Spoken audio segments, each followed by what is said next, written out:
Hello, everyone. Live session. Thank you very much for being with me.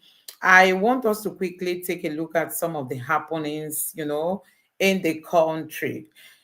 Today, we got to see this headline where the Naval chief is saying that spiritual solution is needed to surmount insecurity in Nigeria. So recently, we saw a headline where the Nigerian military is asking the terrorists to come and surrender. Then we also saw another headline where the Nigerian Air Force is also asking bandits to come and surrender.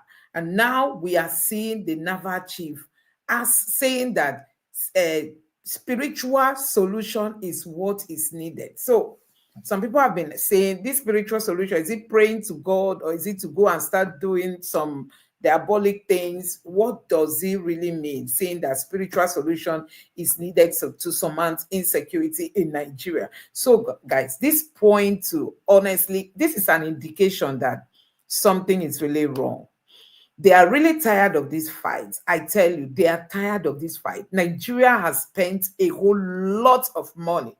Many lives, especially the lives of our soldiers, have been wasted. And now, like you heard me say, the Nigerian military is telling the terrorists to surrender. The Air Force is telling the bandits to surrender. And now the Naval chief is saying that they need to go spiritual in fighting insecurity. That means that the combatant technique or the combatant side of it is failing. We need to go spiritual. So guys, this tells you that there is problem in this country. There is really problem in this country. Today you can just see people taking into the bushes, and like there is a video today on Twitter where a guy was saying that a relative of his was just kidnapped and they were begging the police to get into the forest to see if they will rescue the guy, and they were being told that police say they are scared too. Why wouldn't police be scared? Because police does not have the kind of sophisticated weapons that these people use. They don't have intelligence, because the way Nigeria is operating today, you just keep wondering where we are heading to. This is a country where the president came out to say that he's going to employ Nigerian youths, untrained youths that have never handled gun, that is going to employ them to enter the bushes to go and drive out the terrorists and the bandits. Have you seen that? So when you look at the whole thing, you just get to know that it appears we are playing with insecurity in this country, because there is no seriousness, getting to this point where the military is asking the terrorists to surrender, the Air Force is asking bandits to surrender, and now the Naval chief is telling us that we need to go spiritual. So it just tells you that there is some level of confusion now in this country in terms of how to fight insecurity and bring it to a standstill. So a whole lot of challenges. This is also coming at a time when we've seen the APC celebrating that people are defecting from other parties and coming to the APC, despite knowing that APC represents failure to this country. I mean, there is no right thinking Nigerian who is satisfied with the performance of this government. People were not satisfied with Buhari, and people thought Buhari was the worst of the worst. And now see where we are. And they are celebrating that other people are leaving their parties, coming over to their own parties, meaning they are doing well. But look at where Nigeria is now, meaning that insecurity, the end of it is not in sight at the moment. Anyway, guys, let's move away from that. I want to bring to you this video of the very dark man who went to Onitsha. You know that there is this medicine market they call Bridgehead Market in Onitsha, there where they sell medication. And recently, NAFDAC was there, to crack down on those who sell fake drugs. But these guys have come out to say that NAFDAC did not just shut down shops belonging to those who are into this bad business. They ended up closing down the shops of many others.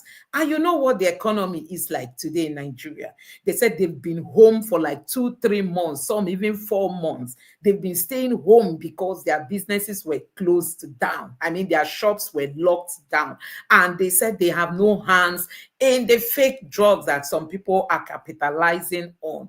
And you know what that means? That you are not going to the market. Possibly you have wife, you have children, you have to pay school fees, you have to feed, and you have to pay your rent and all that. And you don't go to market. 1 month past, 2 months past, 3 months is going and all that. And now they said NAVDAC came again to tell them that if you want to open your shop, you have to pay 700,000 naira. Some people have paid, why some couldn't afford that amount.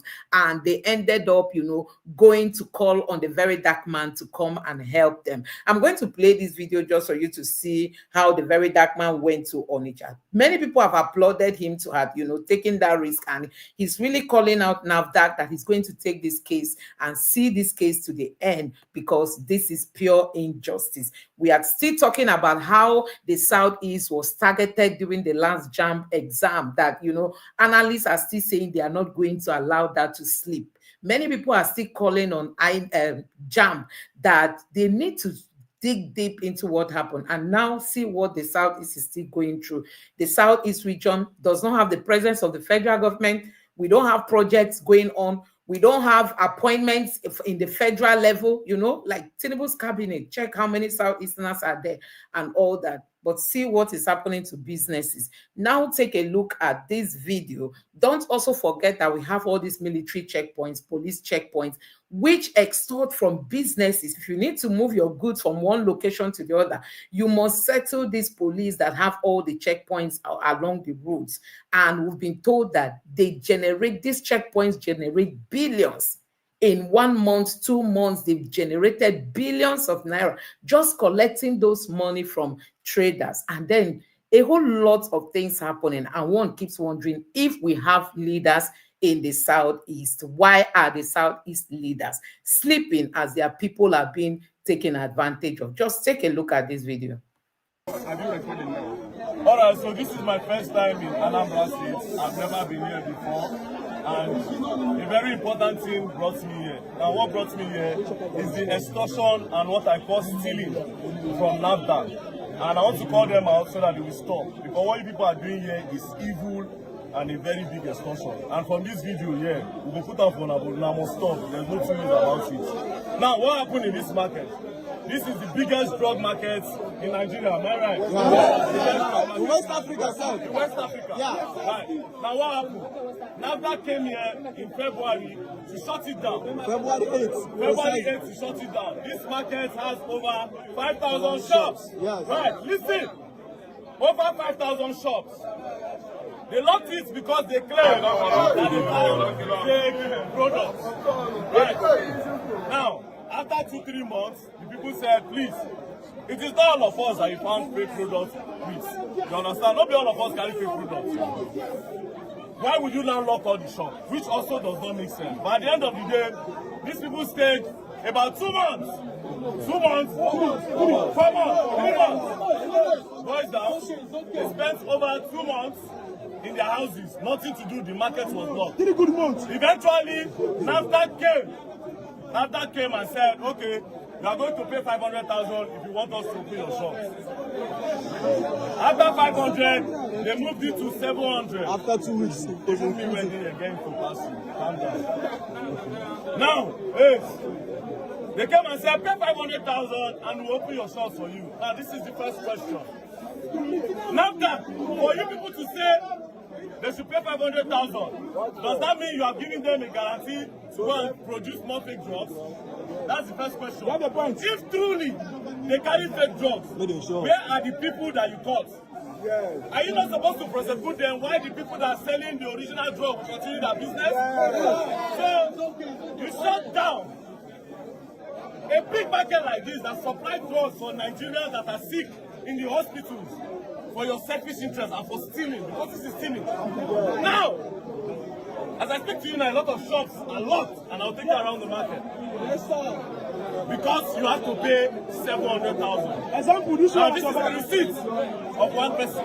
And a lot of them here also have receipt of what they are paying. And if you don't pay, If you don't pay, Your you shop is cannot not enter the market or you cannot use your shop. Yes. My problem now is this. Why I came to this market is this. I came to this market today not because of the 700,000, but because I know that if you let them collect this one now, they will come back again after 2 years to close this market and sit down this to pay 700,000. And that is stealing.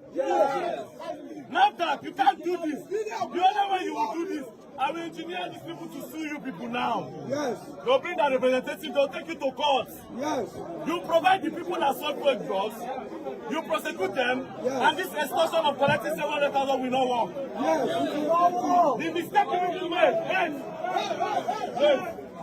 The mistake, I will blame all of you in this market. They said, bro, I will blow you.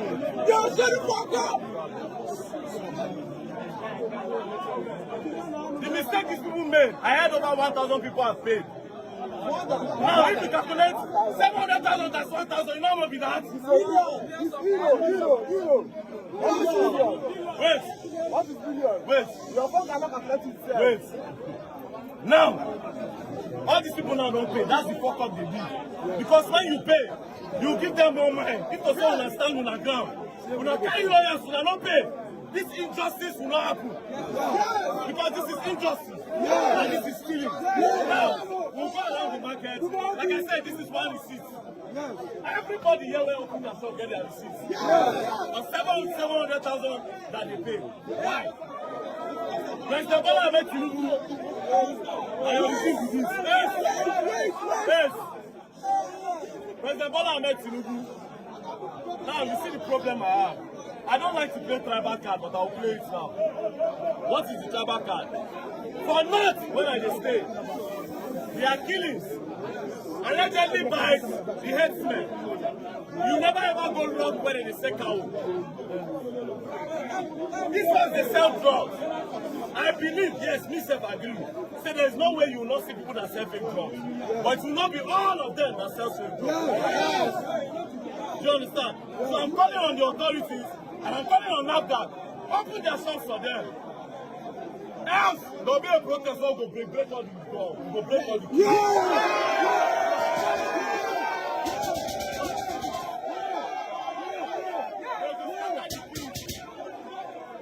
We'll give you time. All the people will not pay, no problem. But the many people cannot pay. If not, we go do the protest around you, Anambra. This is my first time in Anambra. I'm supposed to have to wait. We'll give you 2 days. If you don't open it in 2 days, listen to me, nobody should pay again. Wait. We will not come back now. If they go arrest everybody, all of us better say. That's the end. Now let's go around the shop. Let's see. Now come here.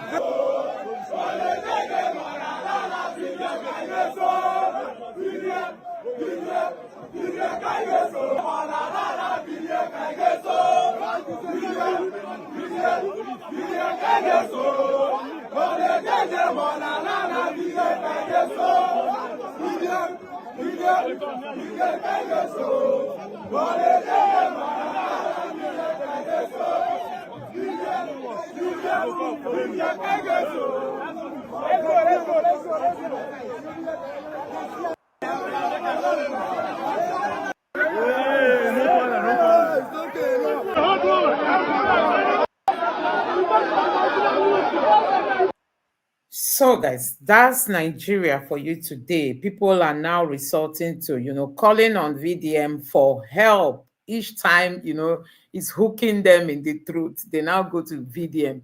Nobody is now acknowledging the police to resolve issues. Nobody's, resorting to going to the court because you are not even sure of justice. You end up spending your money and all that. And now, for them, VDM is now the only person who can speak up for them. I'm going to play a continuation of that video, but let me just say that, see, Soludo is just like, I don't even know how to describe his leadership in that state. All these things happening in Anambra State. In Anambra State, where he feels he's the only one praising himself that he's performing wonderfully. But see what traders have been going through for how long now. These people said they've been home, their stores locked, they are being asked to pay money to get them reopened. And the very dark man is saying, okay, if they pay this money, does it mean all the allegation, let's call it allegation until they are proven guilty, all the allegation of them producing fake drugs and all that will be eroded, will be taken away? Is that what they are trying to say? Why are you asking people to pay when you know that you have evidence against them?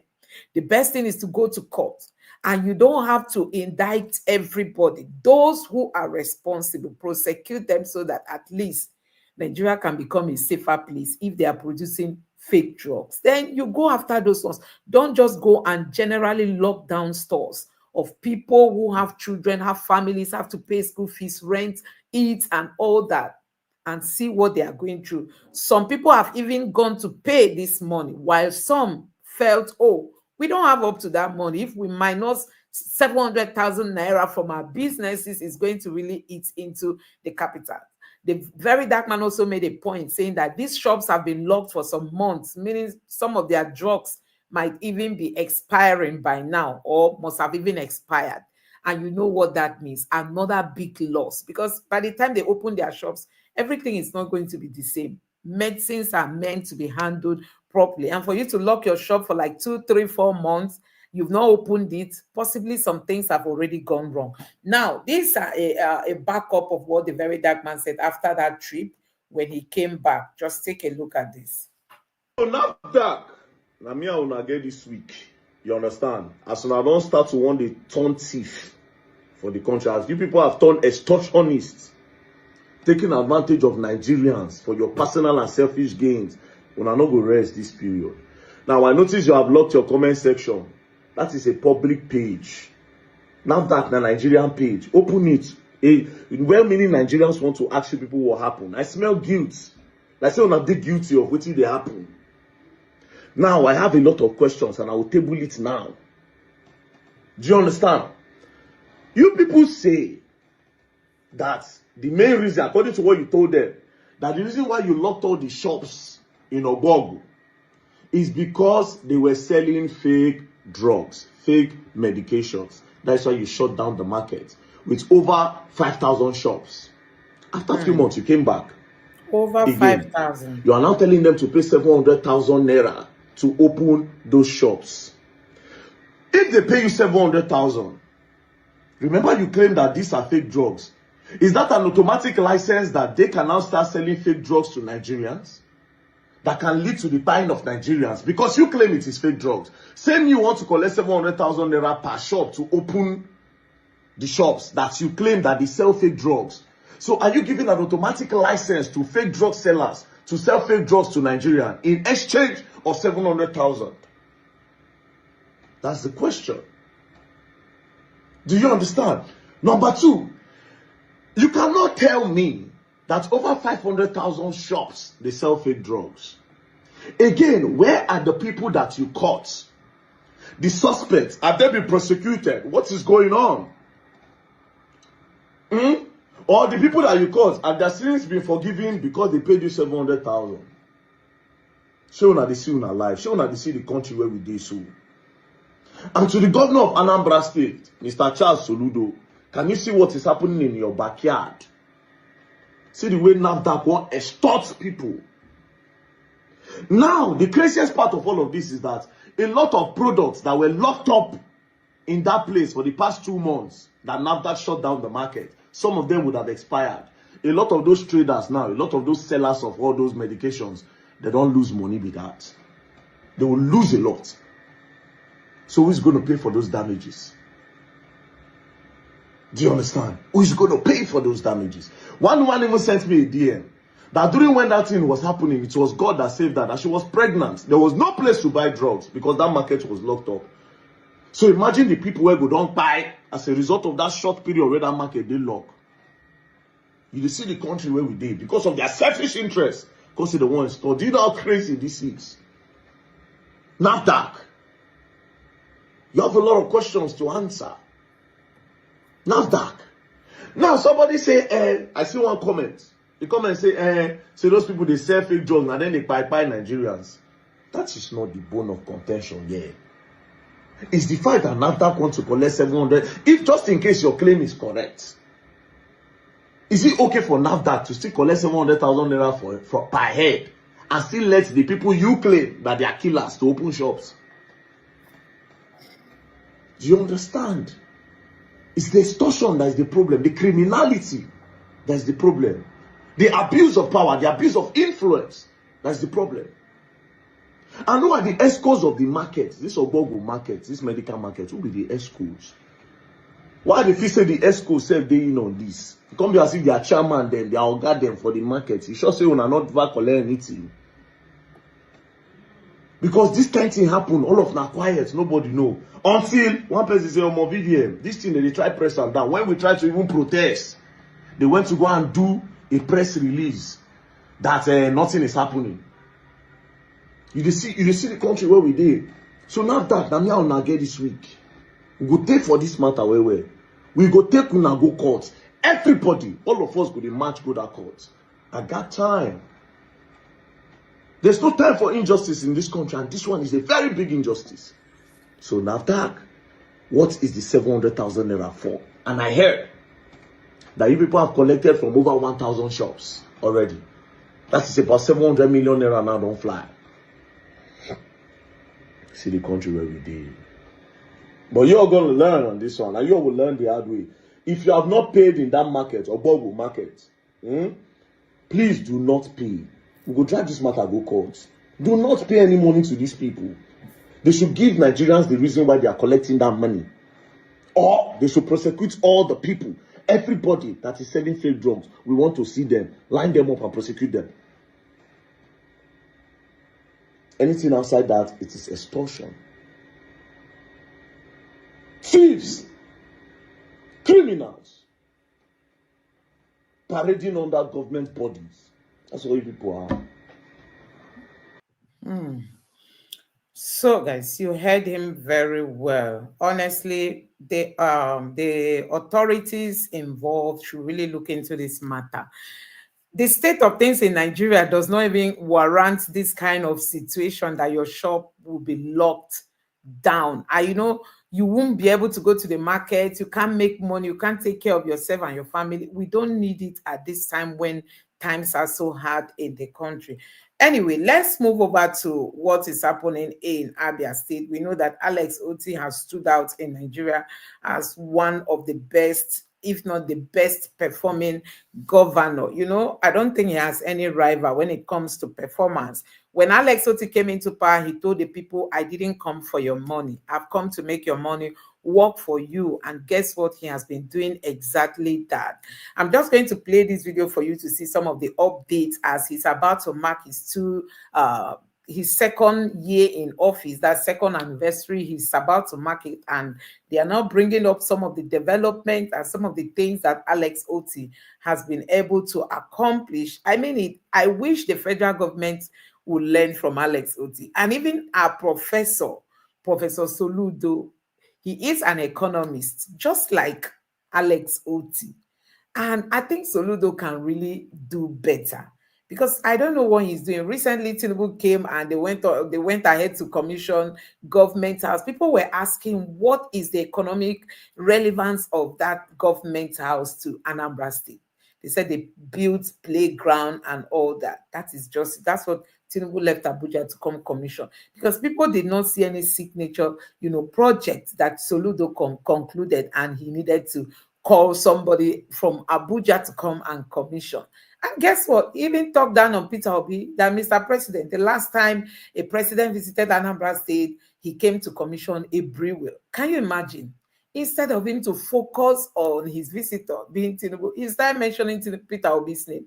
Until today, Peter Obi remains the best governor Anambra State has ever witnessed. Just like in Imo State, you talk about governors or past governors in Imo State. You remember people like Mbakwe, who built roads, and they did a whole lot despite it was then, but still people can still relate to the achievements of Mbakwe. Peter Obi represents Mbakwe of Anambra State, because some of the things he did, you saw his award, but people like Soludo keep talking down on him. Anyway, let me allow you to take a look at some of the performances of Alex Otti that many people tentatively that this governor Alex Chioma Oti have done so well for himself and for Abians.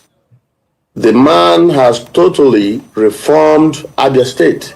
In fact, people like us never knew that indeed we can find good things like this in Abia because he's been so sorrowful for people like us that understands that states needs to develop and be able to at least showcase what the governance is giving out for the state. So it's been tough for us, having gone through all these decades of governors. This is the only man who has come out with his mind to employ governance in the state, thereby affecting every sector, making sure that jobs are done as at when due and what is needed to be done. I am not in the same party with him, but I have gone around Abia State to see indeed what this man has done. In fact, I readily call him Chiomande Abia. He has done so well for other people. Now, one of the campaign promises that Governor Alex Oti gave or made when he was coming into office is that he was going to revitalize the economy. Now, what tangible progress has been made, especially in boosting the state's economy? Oh, he's doing a lot in terms of economy. Like, for instance, he just mentioned in the next month, month and a half, he promised the Abians that he's going to bring free transportation system into the state. And the man has already started working on that, and he has already given his words that this is going to be feasible in the state within 30 days or maybe 45 days from the day of the announcement, which was about a few days ago. And you can see that this man is going outside the box to make things happen for the people of Abia.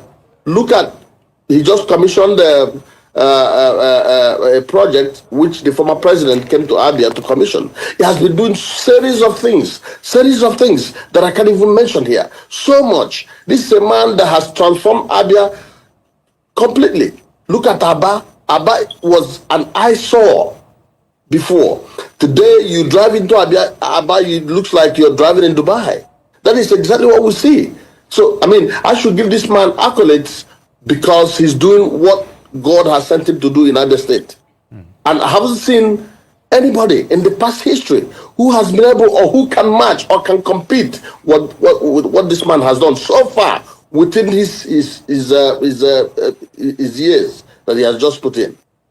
All right, Dr. Kalu, Governor Oti's background as an economist, a banker, and investor, how has it shaped his approach to governance in Abia, especially when it comes to finance and expenditure, you think? Oh, well, that may have contributed immensely to his success because, number one, he's a man that understands how to spend dollar for an item. So he knows it all. That is his specialty. His expertise speaks about it. So this is why I think he has done so well in all the sectors of the economy, in everything that he's doing in Abia State, investing in people's life also. So the man has done well. And this is because he has this background already imbibed in him. So that has shaped everything that he's doing to make sure that indeed the people of Abia see the good governance. And the good governance we are seeing now. Like, for instance, me, I'm from Abia North. It's been a while, before we see a lot of stuff that has been going on in our zone. But in his administration, we saw a lot of roads being opened up in Abia North. We thank him, Governor Alex Oti. You have done well, from Abia. Well, specifically, we would like you to talk about what major boost he has given small and medium enterprises, that's SMEs in the state, especially we saw the video that I just played where he was giving free fuel to, cyclists, that's tricyclists. What exactly are the major moves or the, initiatives that he has put in place for small and medium-scale enterprises in the state? Oh, well, just like you just rightly said, giving fuel to the cyclists, of course, you know that the cyclists in the state, they are one of the biggest small, medium business that propels and does almost everything in the state, in the whole country, per se, not just at the state, but helping them out with the free fueling is actually a boost, a major boost for for that industry, because it is also going to propel them, to the next level. And however, the other businesses, as the state government have announced, if you have a legitimate business that wants to partner with the state, you come in and bring in what you have, then the state will structure a way to assist and be able to partner with you, and then you can make money. So the state has been doing that. This is a major boost for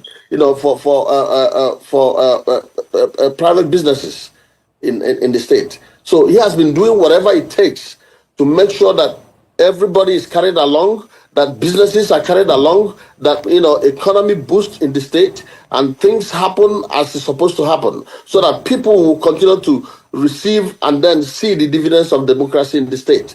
In fact, I can 100% tell you that this is a line to become the best governor in the whole country.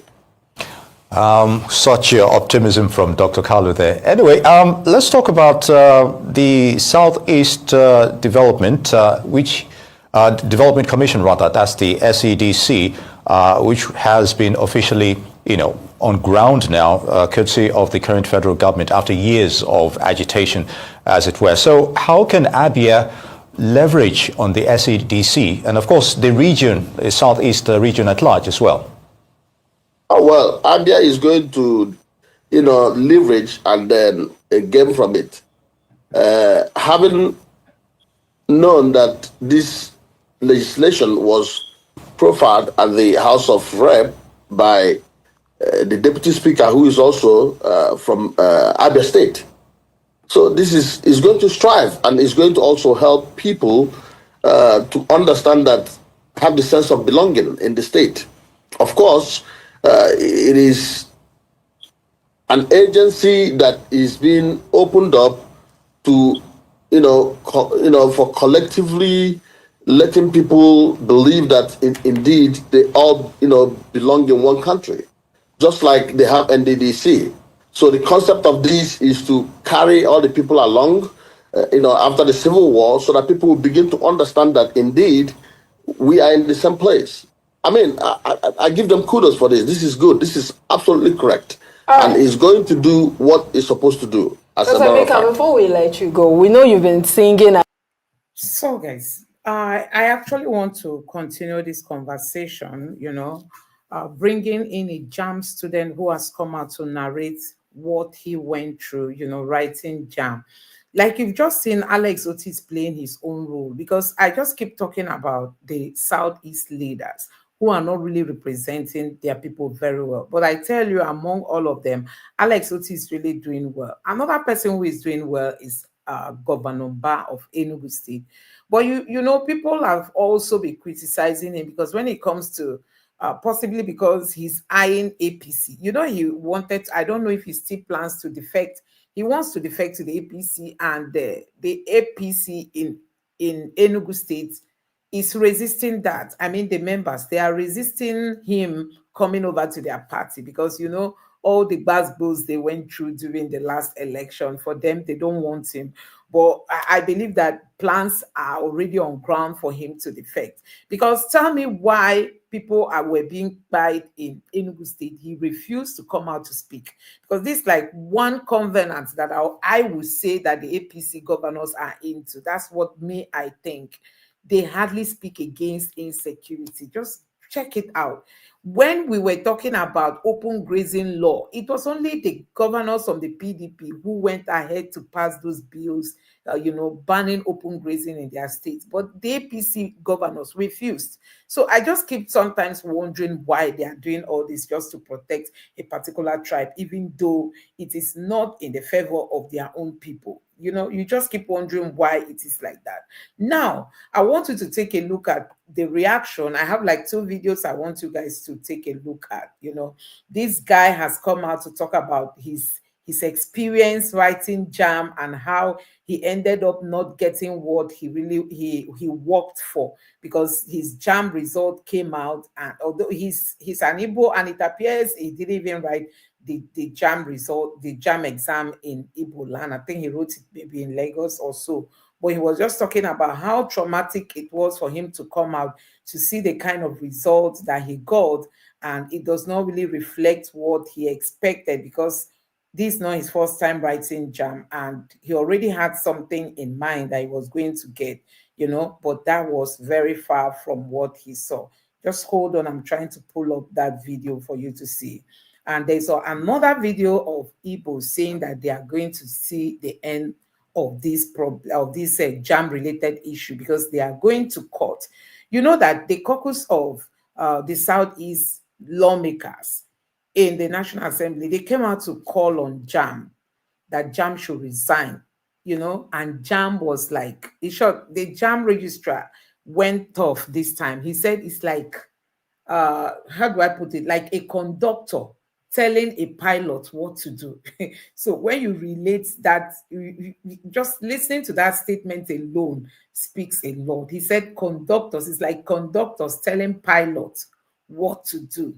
So I don't think he is even listening to them, you know, for calling him to resign. And I don't even know where this is going to be ending, because I watched a video this evening where an Igbo guy who is also into tech, he said he's not going to allow this to slip, because who knows how long they've been targeting the Southeasterners and what next they plan to do. So he said he's going to court on this, and he's going to see to the end of this, because guess what? JAMB even fixed this, the rewriting of this exam, just few days. In short, the timing was so short. Let me just play this video so that you will hear for yourself what the student has got to say. Don't just stand there teasing me. Years and taking responsibility for basically, I don't even know what word to use. When did you write one first? My very first JAMB was 2 years ago. Okay. When I was 16. Okay. I took it. I took one last year. I didn't get admission, so here I am. What did you score last year? I got 240. 240. Yeah. Now the first one this year, you scored what? 157. 157. So when you saw that, did it make you feel, okay, maybe I didn't do well, or did you know something was wrong instantly? At first, what first hit you is emotions just hit you. Depression, everything, it just hits you one time. I was like, I've disappointed myself, my dad. All the effort I've put was wrong, because I got 157.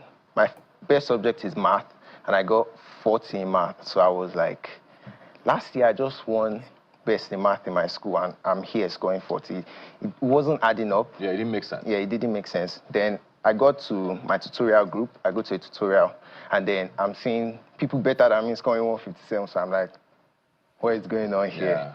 So I knew something was wrong. I knew something was wrong. So when you heard that, and your center was one of those that were affected. Yeah, it was. Where were you when you heard that, and did you understand? Because a lot of Nigerians have, maybe let me use the word mixed reactions to what the registrar has done. People say, oh, it's the first time we're seeing a Nigerian take responsibility. But the others who say, well, of course he should take responsibility. Hundreds of thousands of people are affected by this. Unfortunately, we even have a death in this. Did you feel better about that, or was it something that made you angry? 100%. I felt better that he took responsibility for what he did. Because you can't just go ahead and just say, oh, everyone is a failure. Because the numbers were too much. Out of 1.9, 1.7 failed. So I'm like, what is going on? So when I saw that we were going to resit, I was actually happy. But what I wasn't really too happy about was the timing. Because we had the news on Thursday. No, we had the news on Wednesday. On Thursday, they said reprint. That day, I woke up like 6. I'm now saying reprint. I'm like, okay, reprint. Then I checked the reprint, and I'm having an exam the next day. And I wrote exam in Bega, so I'm like, what is going on? I stayed with my grandma in Onitsha, so I'm like, what is going on? It's so crazy, and I have to get ready. I need to be prepared, and I'm writing exam the next day. So it was commendable for what he did, that he came out and he took responsibility. But the timing it wasn't just okay. Let me come to you, because a lot of these issues are, you know, like he said, it was too much happening. We have this sudden revelation finally, your acceptance, you know, that this was mishandled. And I think another thing that troubled a lot of people was 2 days, 48 hours basically was the notice. We don't even know if everybody got this information. People in rural areas who might not be on social media, who might not be watching television, who probably might not have heard that this happened. The timing of this. And like I said, we did have someone who lost their life as a result of, you know, this entire situation. You work in the education space. Yeah. You work with a lot of young people. How has this whole thing felt to you? First, my heart goes to the family of the girl that lost her life because of this. I really feel this. I understand how young people feel. And like you've mentioned, there are quite a number of people, even in Lagos, in low-income communities that didn't get this information that we had to be putting out so that the children can go back and, you know, get this. The timing was so short. He is even lucky. He had time to, you know, get ready for the exams. Those that are currently in school were writing WAEC on that day. Some had papers at 8 a.m. and they had to write JAMB at 6:30 a.m. that same day. So it was, I don't know why we were rushing, you know. So that happened because, sorry to cut you, because I thought I heard them say, oh, JAMB had discussed with WAEC, so they were going to have arrangements where things don't clash. So they still clashed? Yeah, I mean, at that point, you know, there was scrambling up and down. Some people already had scheduled WAEC at 8 o'clock because it was JAMB that was rescheduling all of these things. And so there was a lot of confusion. People were confused. They didn't know what to do. Parents had already planned things they had to do. We had parents from low-income communities who were hustling, and their children had exam at 6:30 a.m. They had to leave their place of work. These parents earn daily pay to take these young children to faraway centers to go and write these exams because they couldn't leave them alone. They had to wake up at 4, you know, to get to the center, and, you know, you can't leave a teenager to go on a bus and start heading to their center before 6:30 a.m. So it was a lot of issues, it was a lot of challenges, and, you know, the information didn't reach a lot of people, and some children opted not to even rewrite. I mean, it is real trauma. Most times we adults were so beaten, we're used to this system. Oh, I wrote JAMB 6 times, it's not a problem. But it's abnormal, it's not normal. So because we are broken doesn't mean our children should be broken. So we need to ensure that we're looking at how our decisions impact our children today so that they can thrive and succeed. That's very, very pointed there, because, I mean, there's been so many stories, we don't know what's true or not, about how long ago JAMB even figured this out or identified this problem, or how long it took them to come out and say something. You know, the young girl who passed away, Faith Opeshishi, I think this is her name, scored 146 over 400. I mean, that could have been prevented if maybe this was said earlier. Sorry, this has been figured out. We don't know what's true or not. Hopefully we do actually have an investigation into things. The second exam you went to, how did that go this time? I was seeing stories about technical failures, things not working, because, I mean, I wrote JAMB when we were writing the paper. I know things are computerized now, so things are different. What was the second situation like? The second situation, I had exams by 2 p.m., okay? The normal processes of logging in, everything, it went well. But during my own exam, personal exams, a girl beside me, she talked to one of the cables, she touched it, so 7 of us had server issues. So 7 of us got disconnected. So they said, calm down, don't worry, we'll fix it. We said, no problem. So they logged us out, so we were back to the homepage of writing your number. So they said, don't worry, your time isn't counting. That was cool. While I was writing, we got towards the end, 10 minutes to the end of my exam, it just cut. They said that we should submit and we should go home. I'm like... So you were not giving that time? I wasn't giving any time. At least you people saw me while we were writing that something happened. What happened. And 10 minutes more, I didn't answer half of my physics questions this second time. I'm like, what is going to happen now? But I spoke to one of them, one of the coordinators, and I asked her, Ma, look what happened, you were here. Can something go on about this? And she said, she smiled and she said, don't worry, you'll be fine. What does that mean? I don't know.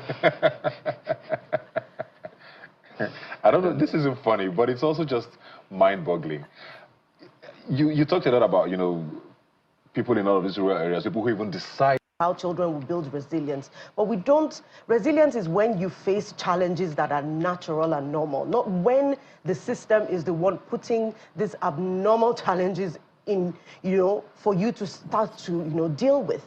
Parents are dealing with a lot of children that are tired, a lot of children that are frustrated, a lot of children that are doing a lot of things to cope with this kind of situation. And it's not, you don't think you would have to go through this as a parent. My children are 16. I have a set of twins that are 16, and they haven't written JAMB, but I'm fearful about, the situation. I wrote JAMB a couple of times. I passed every single year, but I couldn't get into school because one school would say, oh, you didn't pick us as first choice or something, and you have to, just deal with it. And I knew how I dealt with it because as a young girl at that time, it wasn't funny that you passed WAEC at a sitting.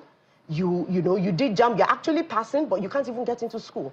And the question on my mind is, if he did it the first time and he got a certain score, and he did it the second time and he got a lower score, which one would JAMB even pick? These are some of the questions on parents' mind that they've shared with me. Like, what would really happen? What's the situation? How is government going to deal with the trauma that they're causing children? These children are not just JAMB numbers. They are human beings. They are our future, that we need to be able to deal with their emotions and how, they see our country. We want patriotic Nigerians, but they are...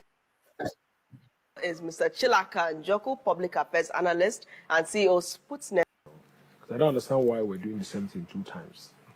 It's also a waste of resources when JAMB has to conduct an exam, and then the schools also have to conduct another pursuit. I don't know what that means. I mean, taking the same entrance exam twice. So if JAMB is not doing what it's supposed to do, then let it go. But if we want to just be sure that there's a standard in how you check kids to get into schools, to avoid very low quality people going into unis and coming out from unis, it's still okay, but let the right thing be done. So guys, you heard all that they said in this video. I just wanted you guys to know that people are not, keeping quiet over this JAMB saga, even though the JAMB boss has refused to resign.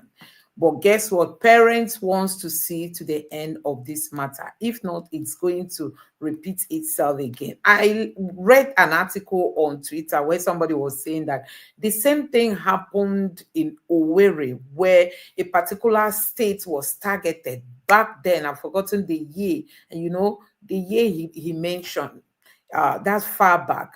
So he said parents who had money came back to re-register, because after it was noticed that it wasn't the fault of the children, that it was WAEC that made the mistake, they now asked parents to come and register again for their children to rewrite the exam. And the guy who wrote that article said, parents who could not afford registering for the second time, they just moved on.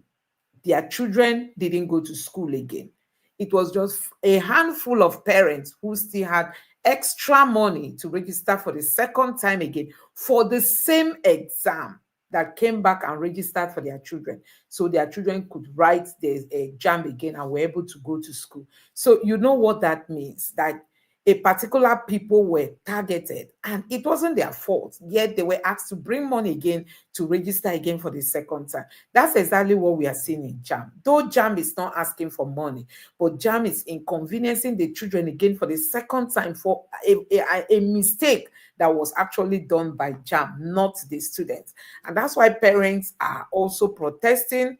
Like you have seen, civil society organizations are also protesting, calling out JAMB, because if this issue is not resolved, guess what? It's going to repeat itself again. Like people are saying that they will go to court because they really want proper investigation to be done, so that the people who are responsible, we've heard that it's not from JAMB directly, but JAMB works with vendors, that the problem came from these vendors. So it's like, in those days when they are marking WAEC, I don't know if you marked WAEC as a youth corper. I marked WAEC. So then they will bring all those scripts to us. Maybe people from the southeast, their scripts will be taken to the north for marking and all that.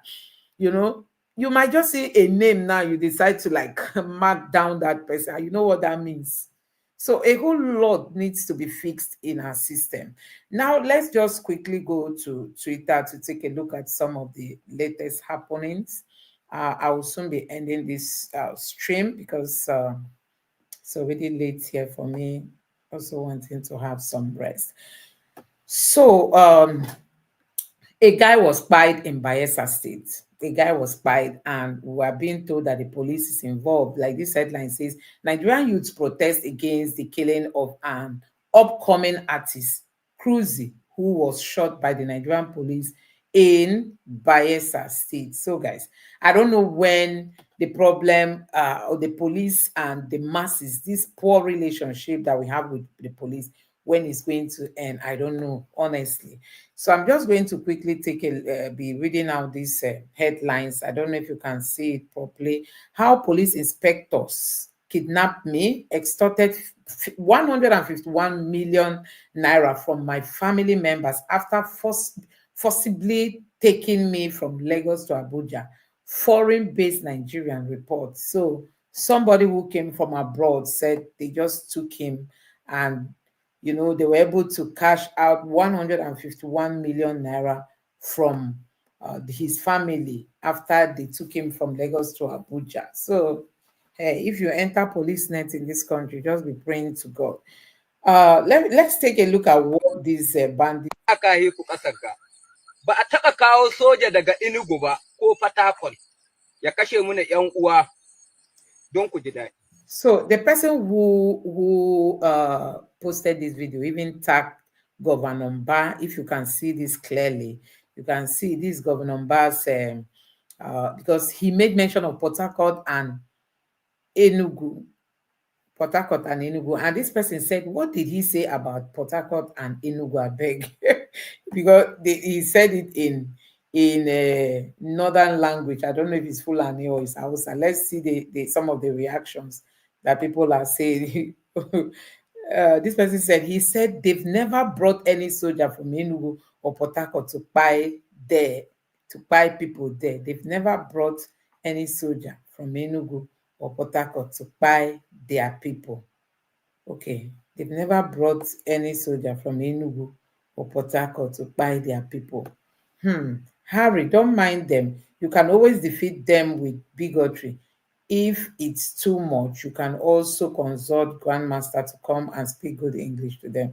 This was to say, anyway, I don't think there's any reasonable response here. I don't think there's anything reasonable here, but I think the southeastern leaders should really take insecurity that we're experiencing seriously, honestly.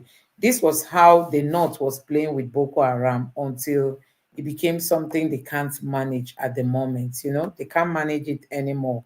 Then Buhari will say any attack on Boko Haram is attack on the North. Some people call them freedom fighters. Some even the Sultan say they shouldn't clamp down on Boko Haram. But now they don't know how to get rid of them again because they were pampered initially.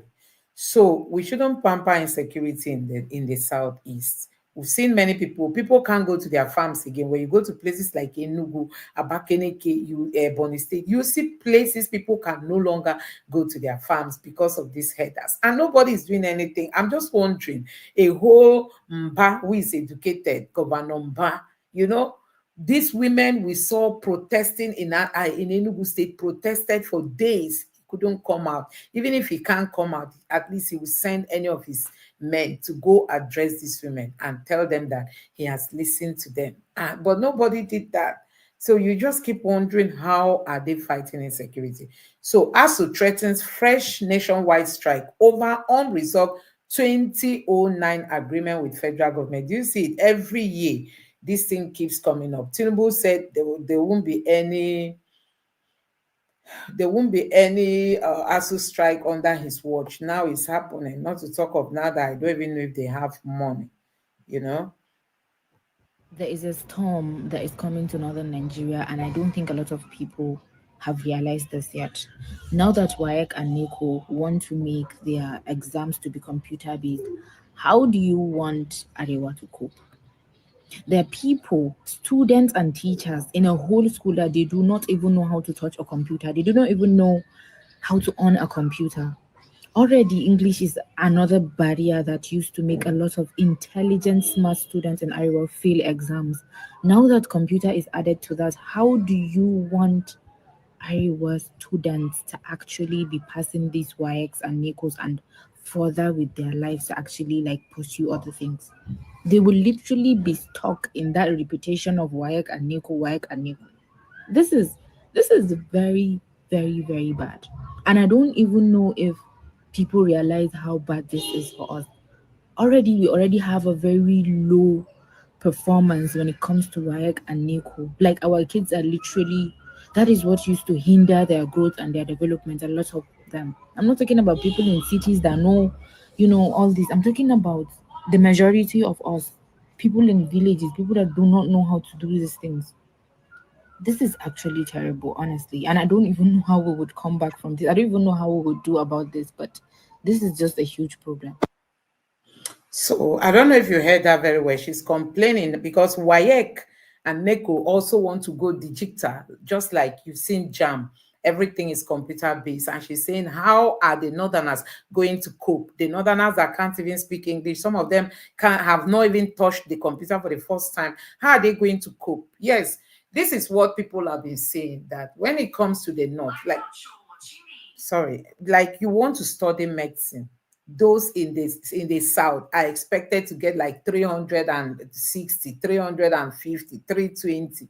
But if you want to study medicine in the North, maybe if you get 150, you'll be allowed, or you get, I don't know, anyhow mark, you'll just be allowed. So they've been putting the bar very low for them, but I tell you, it's to their own disadvantage. Like this lady is saying that now, if everything goes computer, what are the Northerners going to do? Because it's really going to affect them. It's really going to affect them. So guys, that's just the update. I would have loved us to take more, but I think I'm going to call it a day.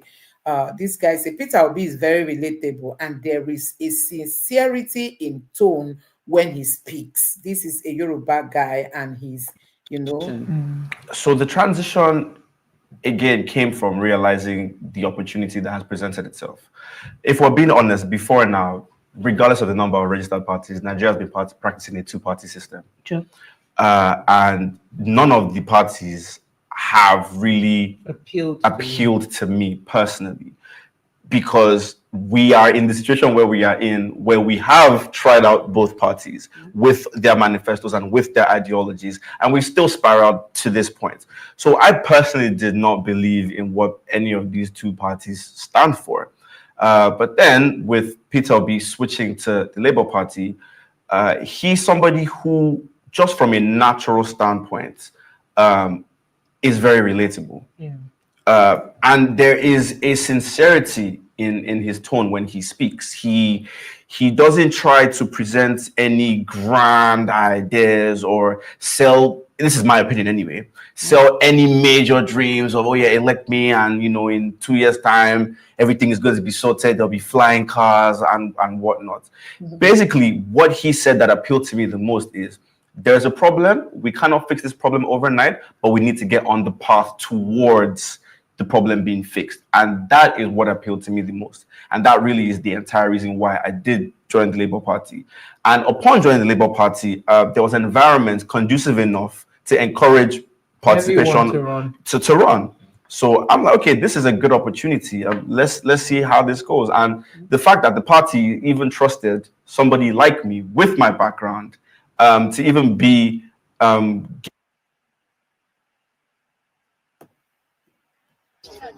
my stuff is being searched. They say they're going to take me to the station. The car is being searched simply because I have dreadlocks.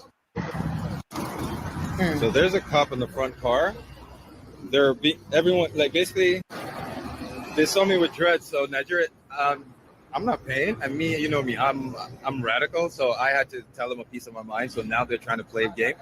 I'll play their game. It's about power. And when this is over, yeah.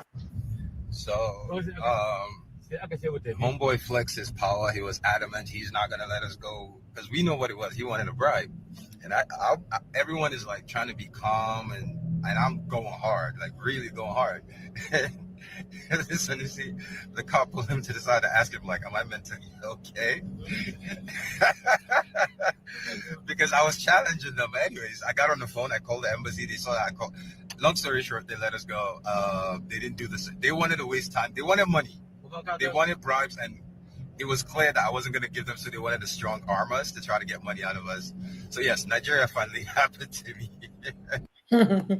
He said Nigeria has finally happened to him. So he has dreadlocks, and for that reason, he is being told that he will be taken to the station. You know, all those things.